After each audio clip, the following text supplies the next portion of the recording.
દેશની સામે સરહદની સુરક્ષા અત્યારે ખૂબ મોટો પડકાર છે અને આર્મી ચીફ નરવણે લદ્દાખની સરહદ પર પહોંચ્યા હતા। સરહદ પર સેનાની સ્થિતિનું એમણે નિરીક્ષણ કર્યું અને ચીન સામે લડવાની નીતિનું વર્ણન કર્યું। ભારત અને ચીન સીમા પર સંઘર્ષ વધી રહ્યો છે અને આવનારા દિવસોમાં સ્થિતિ વણસી શકે છે। ચીન ભારતની સીમાની આસપાસ સતત સૈનિકોની તૈનાતી વધારી રહ્યું છે। જાણે કે ડિપ્લોમેટિક વાતચીતની ચીનને કોઈ જ અસર થતી નથી, પણ હવે ભારતે પણ પોતાની નીતિ બદલી છે। સરહદ પર સેના તૈનાતીની સામે સેના વધારાઈ રહી છે, હથિયારોની સામે હથિયારો તૈનાત કરાઈ રહ્યા છે। સરહદ પર ચીન બાંધકામ કરે છે તો ભારત પણ બાંધકામ પર જોર આપી રહ્યું છે। એક એક હરકત પર નજર રખાઈ રહી છે, પણ એક વાત નક્કી છે કે ચીન કંઈક અલગ જ દિશામાં અલગ જ પ્લાન સાથે કામ કરી રહ્યું છે, કારણ કે સીમા પર નવી એરફિલ્ડ બનાવવી, નવા ટ્રેક તૈયાર કરવા, નવી ટેન્ક તૈનાત કરવી અને રાત્રે પણ લડી શકાય એ રીતે સૈનિકોની તૈનાતી કરવી એ દર્શાવે છે કે ચીન કંઈક અલગ જ અને કંઈક મોટું કરવાનું પ્લાન કરી રહ્યું છે। એક એજન્સીના અહેવાલમાં કહેવાયું છે કે ચીનની મદદે પાકિસ્તાન પણ આવ્યું છે અને પાકિસ્તાનના ઉચ્ચ રેન્કના અધિકારીઓ પણ ભારત વિરુદ્ધ ચીનના આ ષડયંત્રમાં સામેલ થયા છે।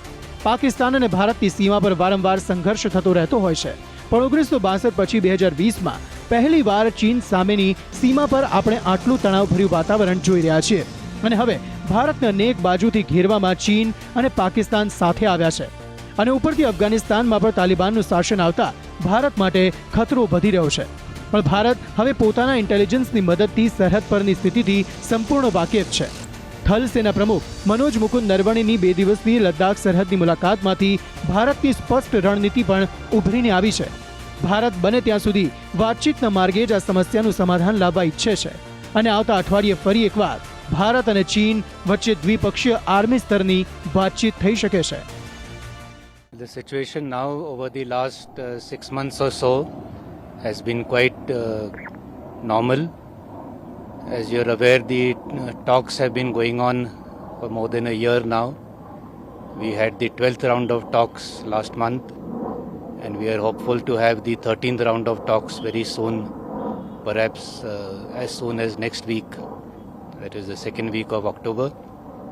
Even when the talks had started, people were doubtful whether talks would resolve anything, but I'm of the firm opinion that we can resolve our differences through dialogue, and that is what has happened over the last few months. Bharat સ્થિતિ જાણે છે ને એટલે જ માત્ર વાતચીતના સહારે નથી, પણ સરહદની સ્થિતિને જોતા સમાંતર ચાલવાની કોશિશમાં છે। આર્મી ચીફ મનોજ મુકુંદ નરવણેએ સ્પષ્ટ કહ્યું કે ભારત કોઈપણ સ્થિતિને પહોંચી વળવા તૈયાર છે। But we are regularly monitoring all their movements, and based on whatever inputs we get, we are also carrying out matching developments both in infrastructure as well in terms of the troops that are needed to counter any threat. So we are, I think, at the moment quite well poised to meet any eventuality.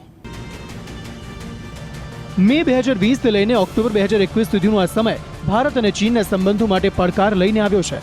ભારતમાં સરકાર બદલાઈ ત્યારથી ચીન સાથે સંબંધો વધારવાની અનેક કોશિશો થઈ।